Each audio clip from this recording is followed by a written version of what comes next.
Hello, everybody, and welcome to Qbtll Labs Live. Thanks for joining us again on this Thursday. I'm on the East Coast today, so it's noon for me. Usually we're doing this at 10 o'clock Mountain Time. But yeah, we're happy to have everybody with us. Now, as we dive into things, we'll maybe just start off with the usual that we're going to say a whole bunch of forward-looking stuff. And I think last time everybody did a great job of sort of like interpreting the information, right? And, not weaponizing it. But for recap, and in case anybody new is here, these are all ideas, not promises. Uh, this isn't investment or legal advice, even though some of the quotes that we share today from World Congress are actually going to be about investment strategies. So I'm just repeating what's saying we're not financial advisors here. We love that you guys have been taking the information from these things and using it, but keep doing it the way it is. Don't use it out of context.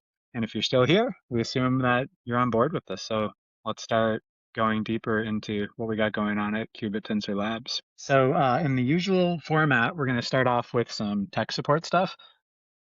We have SureShot on the line, Ryan, who's going to take us through some stability updates that have happened on Subnet 63 and a little bit of an update of what we have going on with Grafana. I'm also going to just talk a little bit about this theme of fairness after Ryan takes us through some of those stability updates. Next, we'll give you some looks into R&D. We have BongoCat Feynman, Will. He's going to take us through some really cool enhancements that we have with Peaked. Last time we talked, we sort of said, we're not done making this better yet, and we found a cool way to make it even better. So Will's going to take us through that. I'll give a status on Shores in the sort of the next circuit.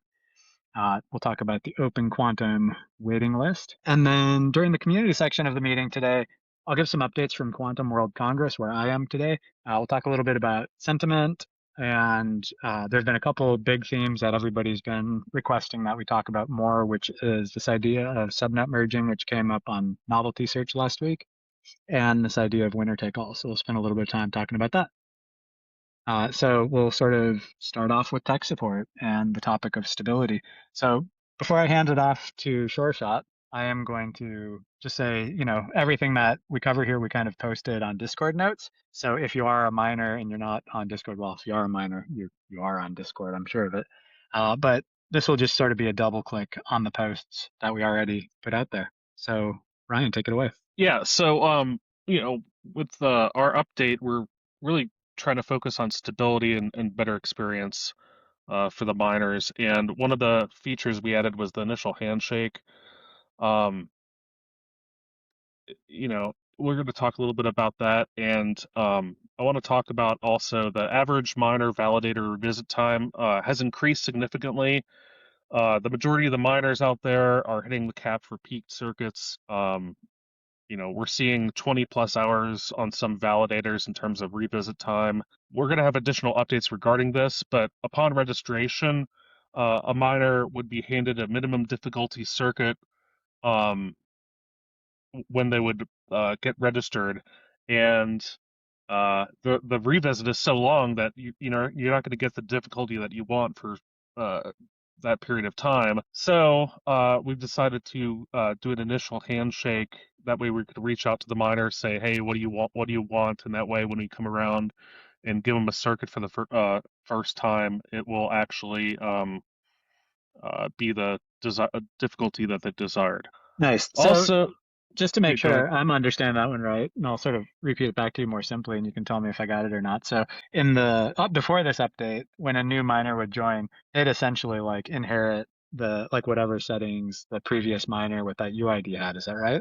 No, it would actually go to the minimum difficulty. Upon a Ah, registration, we would detect that and it would be reset, is what would got it. happen. Got it. So then it's like, you're running a circuit that's going to get a way lower score, so like chances of dereg while you're doing that are pretty high, right? Right. Right. Yep. Um, yeah, so also you may have noticed due to the bot on the Discord chat, but the immunity period for the subnet has also been increased to allow more time for initial solutions to be accepted. It's not set in stone where we have it. We may adjust it in the future, but we feel that a longer period will help people out more at this point. So validator out of memory.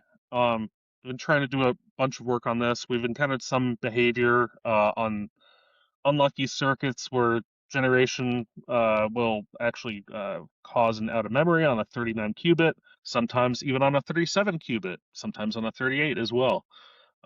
When the generation process ends and crashes, the NVIDIA driver still holds on to memory even though the process is dead.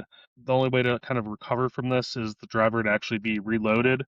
And, a side effect of this, is that we would succeed on certain size circuits that would fit into the memory space that was still free, and then we'd fail on circuits that needed the extra memory space. And then, another challenge is each validator has hardware that performs differently and it's really outside of our control.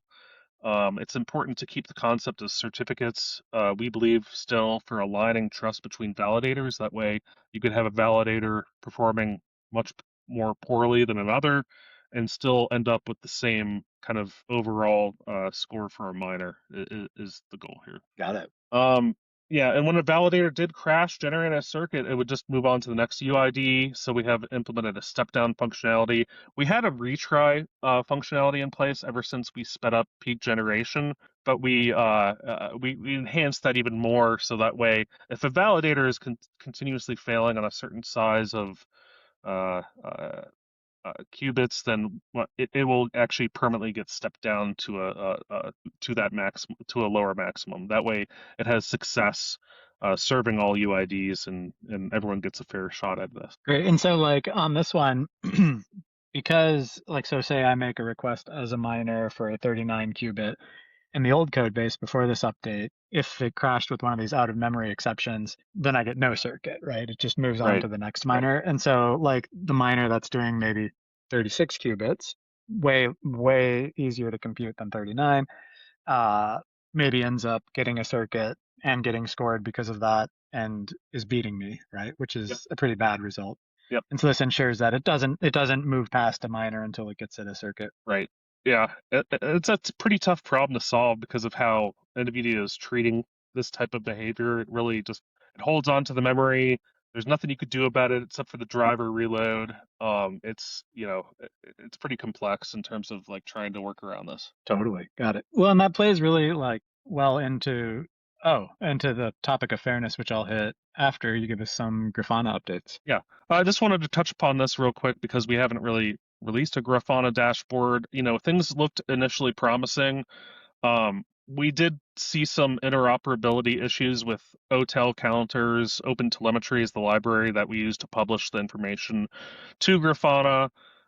We are finding that Grafana is interpreting it not the way it's intended to, and we weren't getting the right data on the dashboard. A lot of times we were receiving no data.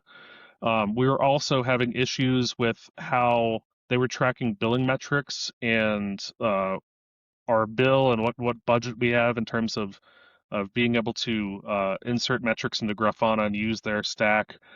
Uh, Unfortunately, we're probably going to have to find an alternative solution to get the community the data that they need. I think, we're in a pretty good place where we could swap something out with another system and dashboard pretty easily. It's just going to take a little bit of time to get this done. So I apologize for the setback on the metrics information, but we'll get there. Yeah, and I'll sort of like repeat that I know how important data is to everybody, especially when you're like, when you're a miner trying to figure out what's going on all around you. Like a lot of these metrics are hugely valuable, and even kind of in its broken state, Grafana was actually kind of fairly valuable to me. But I do appreciate that if we put it out in the state that it's in, it would almost be as frustrating as the value that people are getting out of it. So I'm really looking forward to getting, a different solution in place. Cool. Well, last item I have is fairness. So I've seen a lot of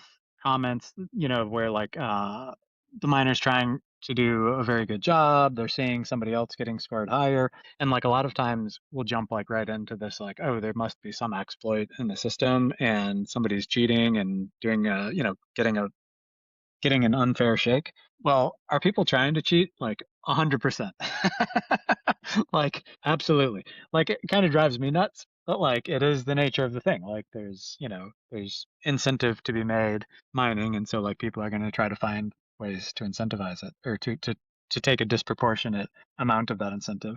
Are people succeeding at cheating? Well, so far, we did have one instance where there was like somebody that had successfully done a man in the middle attack, but it was reported by the miners. We always look into things when they're reported by the miners. We found that to actually be credible, and we patched it very quickly. That was in the very early days, kind of in the basic subnet code. But for the most part, no. And we're always monitoring this ourselves. Also, it's sort of there's always like this initial reaction of like, oh, when somebody reports that they think that there's an exploit. But we always take that stuff seriously, and we always take a look at it. And so, in almost all cases, this turns out to just be undesirable behavior. So like in this out of memory exception that Ryan was talking about generating peaked circuits, unless you are debugging the code, it's hard to see that like, okay, I requested a 39 and it crashed, and because of the way that the restoring works, it moves on to the next UID. So that's why miners that were sort of asking for larger circuits were sort of temporarily working at a disadvantage to ones that were doing fewer circuits. But like all of these behaviors, when they do turn out to be undesirable behaviors, are sort of happening fairly. Like they're happening in the way that the code is happening. People aren't exploiting the system. And so what I'll say is like, definitely keep an eye out if you're a miner.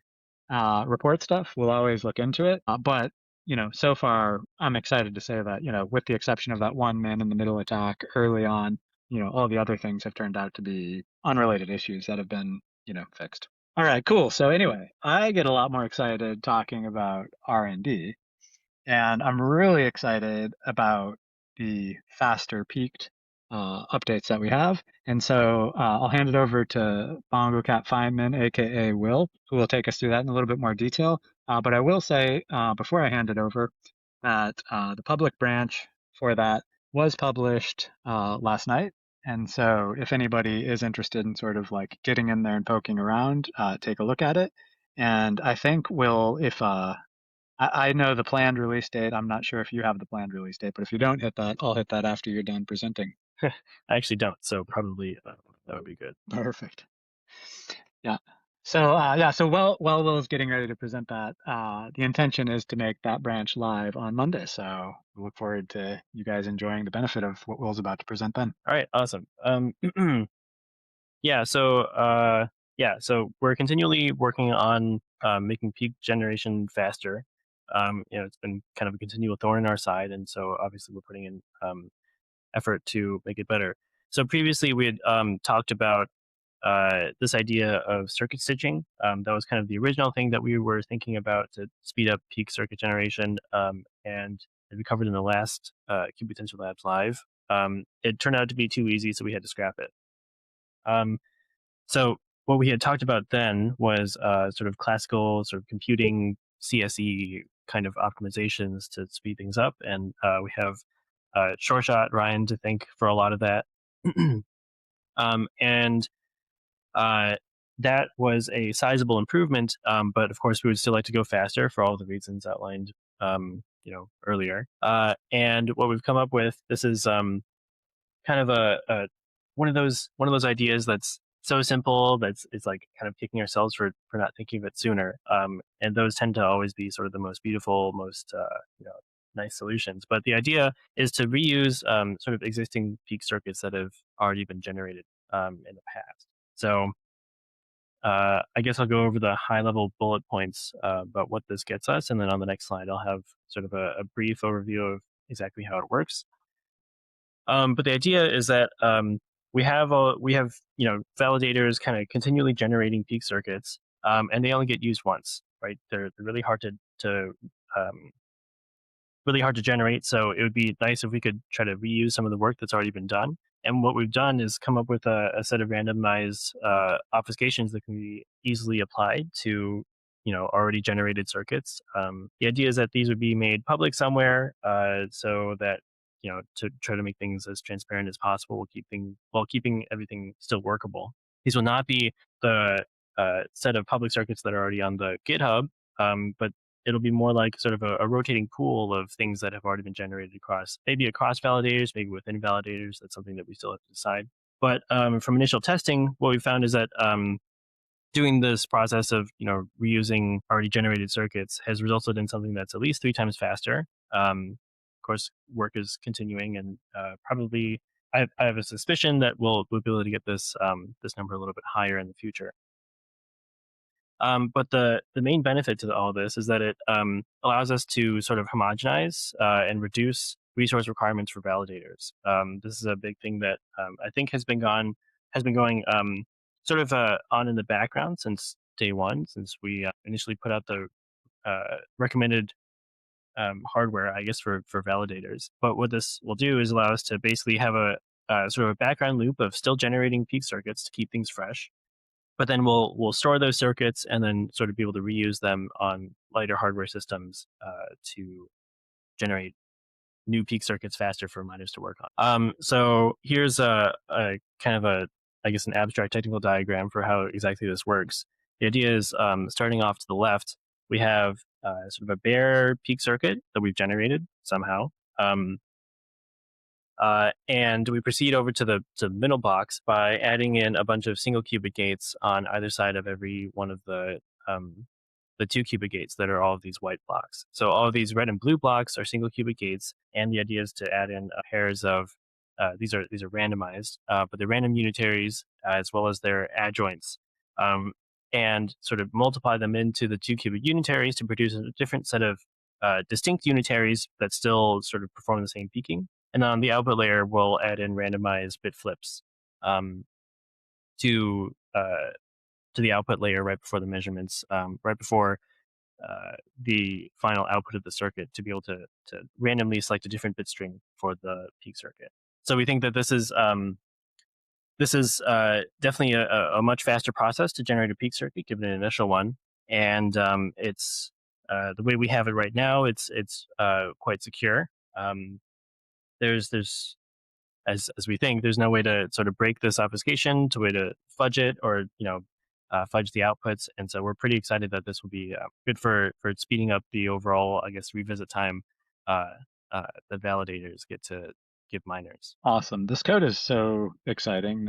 And what's really cool about this is like the last approach that you had taken to try to solve this was like fundamentally different, right? Like it was a radically different approach. This is completely different, but it's so cool how like you can work so hard on something, bring something almost all the way to launch, and then realize there's a problem with it, and then somehow go all the way back to the drawing board and invent a whole new thing that I don't think I've ever heard of. Like I think this is completely novel, right? Probably for this problem, yeah. Yeah. Well, it's quite crazy. In fact, one of the things we should do that we haven't really talked about is, I know Yushan, one of the original authors on the peak circuit paper, was sort of working on that tiling approach. We should actually get back with him and sort of share this concept, because I think he was facing a little bit of criticism because the peaked circuits are so hard to generate, and this could be helpful to him also. Yeah, I don't know that was kind of the complete scope of all the criticism he was facing, but I think he would be interested in this for sure. Yeah. Cool. Awesome. Okay, well, nice job on this. And again, this code is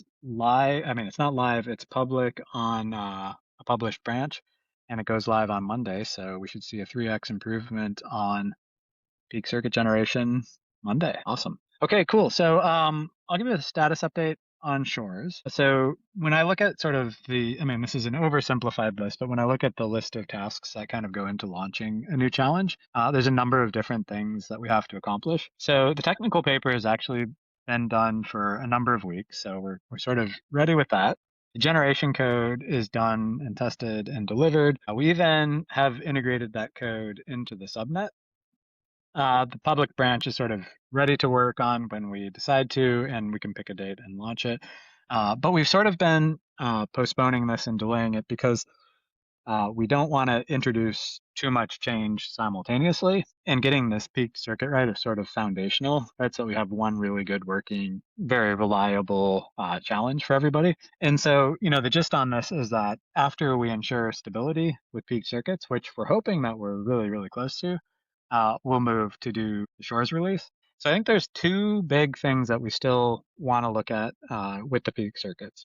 One of them is that, so we got this 3x improvement, but as Will sort of alluded to, there is actually still a little bit of chance that we can even get a better multiple on that improvement by sort of adjusting one of the sort of foundational steps in that process.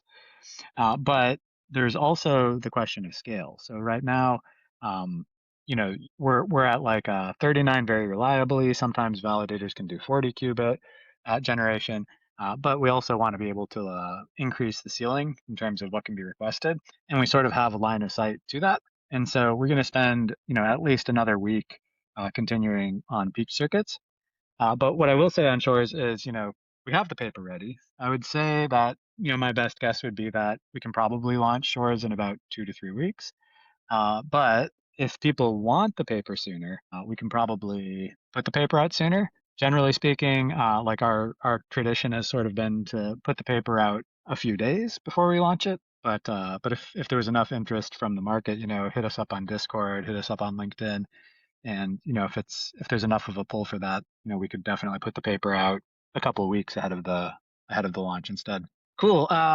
Next update was an Open Quantum waitlist. So we actually have a ton of really good stuff on Open Quantum, but it's kind of yeah, I mean, it would be sort of strange to go into like all of the nitty gritties of like what is being implemented and where. So I did want to share at least one thing that we launched, which is on Open Quantum today.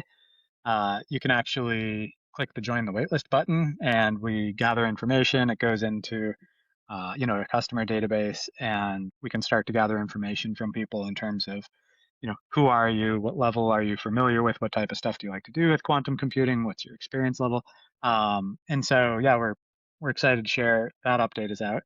By the end of next week, we actually do hope to have a end-to-end test on Open Quantum that goes, from request coming in on the web portal all the way through to quantum computer has executed a job and all the way back. Now that sounds like we're really close if we have that, but actually, like that's sort of like the first major end to end. And so there is still a lot of work to do in the surrounding ecosystem to make sure that all of that is very tidy and clean. And so I don't want people to get too excited and feel like we're launching in a day because there's plenty of work to do there, but we're making really good progress on it. All right, on the community front, so I'm at Quantum World Congress. I actually was lucky enough to find like one of those tiny funny phone booths open. So I'm in like a little like 3 foot by 3 foot phone booth right now.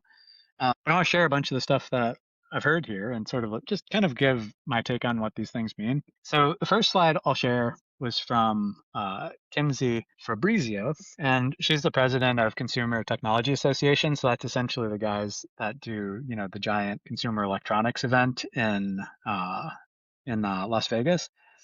And one of her big statements, which I thought was, important because she's not from quantum, was, if AI is the technology that's shaping this decade, quantum is the technology that will be shaping the next. And at the last Consumer Electronics show, they actually had quantum. They had like a quantum track, which is pretty mind blowing to think about. And you can see the slide that she showed at the event, and while my text is kind of covering it, you can see there's in the top left, a giant mock chandelier from a quantum computer, drawing a lot of interest at the show. So this was another interesting tie-in. So she talked about AI. So Dr. Charles Tehan is a partner at Microsoft. He was formerly an associate director of like the Office of Science and Technology for the previous administration. And he said, he was highlighting sort of the intersection of AI and quantum, which I thought was kind of cool. So he highlighted that there are a lot of ways AI is already benefiting quantum. Like we're using, machine learning in terms of like how to send the right pulses and how to, make code more efficient and stuff like that. But he also suggested that there were a lot of ways that quantum would help AI. And one of the things that I thought was really exciting about how that can happen is the CEO of Quantinuum called out that they are currently using quantum computers to generate data, like many body system data. So think about like the data used to train AI models in quantum chemistry or quantum biology. In order to train AI models, they're synthesizing that data very efficiently using quantum computers. So essentially, his claim is that today they are generating data that's training AI models to do things that it could never be trained to do before, which is kind of an exciting concept considering how immature quantum computers really are in the grand scheme of things today. All right, so this bit I thought was interesting. And again, I'm going to reiterate that I'm not giving any financial advice, but one of the highlights at the show was sort of looking at this event in 2024 versus at this event in 2025. And so you can see what publicly traded companies were worth in 2024, a year ago, and what they're worth today. And it's incredible. It's quite incredible. The presenter highlighted that if you invested $100,000 in the four publicly traded companies a year ago, it'd be worth $1.7 million today, which is freaking bonkers. I've talked to a lot of the guys from a lot of these companies, and like they're riding sky high. It was also interesting because there was an investor that presented. Actually, it was it was the former prime minister of Israel was presenting. He also happens to be a big tech head.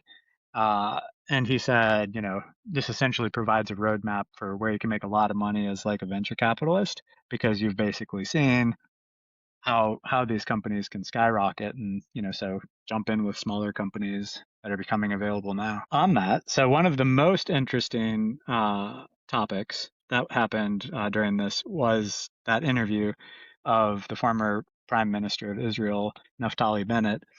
And okay, so what he said was fascinating. He started off with this fairly high level thing, and then he said a bunch of like super controversial stuff, which I'll read back to you, but I didn't put on the slides. But he said, as the head of a nation, we once said AI would never happen. And that's totally true. We had these like AI winters where like investment disappeared for like, entire decades in the AI space. But he said, now I'm using it. And when I ask what the impact of quantum computing will be when it scales, I hear something very scary, and I have no choice but to invest. Like it's not like a decision, yes or no. It's like you must absolutely invest. And so he continued on and said that he had talked to this guy named Adi Shamir, who is the S from RSA. And his claim was that Adi said, when quantum computers become available, RSA encryption might as well just be plain text, right? Which is like the boldest statement I've heard, especially coming from like literally one of the named inventors of RSA. But then Naftali continued on to say, we know bad actors are storing huge warehouses full of encrypted data today. They have virtually zero cost to do it. They've been collecting it for years, and they're just waiting to decrypt it, which is spooky. He then continued to even go like further down the dystopian rat hole and pointed out that in 1519, when the Spaniards met the Aztec, they had about 100 Spaniards, where the Aztecs had millions of people behind them, and they dominated them because they had weapons, tactics, strategies, materials that the enemy couldn't even imagine, right? And so you sort of start to get into this concept that uh, technology matters, especially when it comes to like who controls power. And so he said that the winning nations are going to have batteries that are 20 times more efficient, logistics that are 10 times more efficient, materials that are 5 times stronger. And that, he called for this sort of need to control and contain quantum technology, like we should have controlled and contained nuclear technology, which I think was, really quite fascinating. So continuing on, we did also hear from the director of OSTP, the current director of OSTP, which is basically like the science and technology advisor to the president. And he said it's a national security imperative for the United States to achieve and maintain unquestioned and unchallenged global quantum computing dominance, which I thought was, sort of an interesting topic to be so close to Naftali's comments. Okay, so on the more positive side, let's lighten the mood a little bit. One of the really interesting numbers here is 50 logical qubits. So the CEO of Quantinuum essentially went on stage and promised, to hundreds of people that this year they are going to have, he called it the industry's first 50 logical qubit commercial system. Actually, quantum computing also has a 50 logical qubit system that's available today, although maybe not commercially available. So maybe that's a distinction. But 50 logical qubits is a really important number. Because if you guys remember this slide from Novelty Search, this came from a DARPA presentation from last year. And we sort of said, there's a scatter plot of problems that quantum computers are going to solve. And on the bottom axis, you have the number of qubits, and on the vertical axis, you have the number of operations. And we sort of showed that quantum computers are getting better and problems are getting easier, which is really exciting. But I'm just going to, for the purposes of this, stop being quite so designer friendly and show you the full color so you can kind of see the problems and map it into the key. But 50 qubits, because this is a logarithmic scale, is like right here, right? So that's where we're starting to intersect with problems. And at 100, we have like entire categories of problems that are sort of behind us. So it's an extremely exciting time. And what you can even see that's even more exciting, I think, is companies like IonQ are projecting that by 2027, they're going to have 800 logical qubits. Now, I think that's actually a really bold claim. I think that's a little bit bullish, but this is what they're presenting. And 800, takes you to here. So essentially, you'll have, entire classes of problems that are totally solvable with quantum computers if they can achieve those things that we can't computationally solve today, which is, I think really actually quite exciting. Okay, so then in addition to all of that sort of public broadcast stuff, there was also some sessions that were under Chatham House rules, which is essentially to say that you can go to these meetings, but it's like a media free zone, and so you're not allowed to like attribute anything that's said to any person. So no photos of it and no sources. But some of my interesting takeaways from that session were, quantum supremacy has been a term that's been used for a long time. They're starting to call it quantum advantage instead of quantum supremacy. The term has come, under a little bit of scrutiny.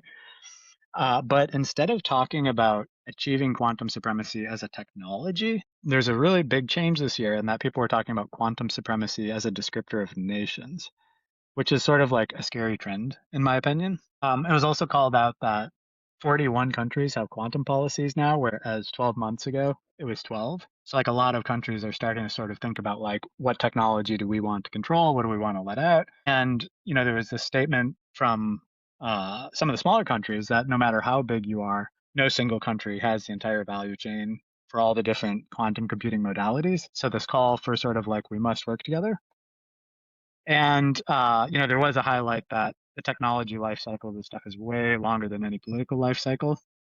It was also called out that it's an eye-wateringly expensive investment to achieve quantum computing, and that and then it was obviously pointed out that the biggest single customer of quantum is the U.S. government, which I feel like that's a no duh.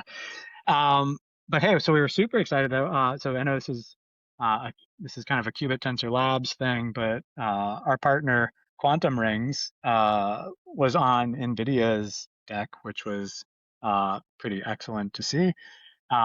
Getting some recognition for some of the cool work that we do, and overall, it's just been a really incredible event. The mood behind quantum is clearly seeing tremendous momentum. This industry is about to explode. It's really quite crazy. All right, so jumping into sentiment. So one of the things I do is I do have somebody on the team always sort of on the lookout for just how are people feeling. And so uh, some of the things I would say is that it feels right now like the DTAO investors are feeling pretty good, feeling extremely comfortable with these quantum stocks, uh, playing chess, not checkers. The idea that bringing people in for free compute and getting them to start participating in innovation awards. Uh, I don't even invest in other subnets. That's fun. Loved the interviews. Oh yeah, see some expletives. I should probably filter those out a little bit better. But kind words about the podcasts. In general, the DTAO investors seem to be feeling pretty bullish. Also hilarious. So what's this one? It says I need to finish the interview. It was super late for me, and I passed out listening to Bob's soothing voice. So I appreciate it. This is my favorite. I think that's Quantum Tangerine, judging from the icon. Uh, if quantum subnets make me rich, I'm getting Open Quantum logo tattooed on my ass. I love it. We'll see if we can achieve that for you. And then, this one, I like Yeah, I hope this is mostly in jest, but 63 holders have Stockholm syndrome at this point. At least you're still with us. Yeah, we'll try to make it worth your while. Okay, so on the minor front though, up until we released those changes, there was starting to be a little bit of frustration. So I'm really grateful to Sir Entangled and Sure Shot and all the good team that has been working on fixing those issues. So yeah, people are asking about getting higher than 39. People are, saying, hey, I'm getting deregged when I'm trying to do good work. So like my option is sort of to stop mining. The good news is that after we released it, we actually had like 24 hours of like nobody posting on Discord. And I was a little bit like worried. I was like, is this a good thing or a bad thing? Well, it turns out it was a good thing, I guess. So people were feeling like the latest updates were really giving them what they needed. And Timo, who had posted earlier that he was going to hang it up for a little while, came back. So yeah, we're thrilled that those updates worked well for you guys.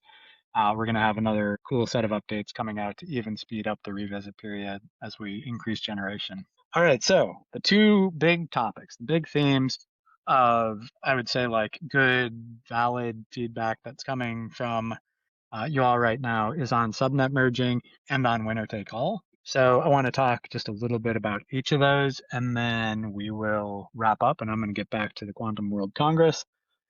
So on subnet merging, there is sort of a lot going on right now.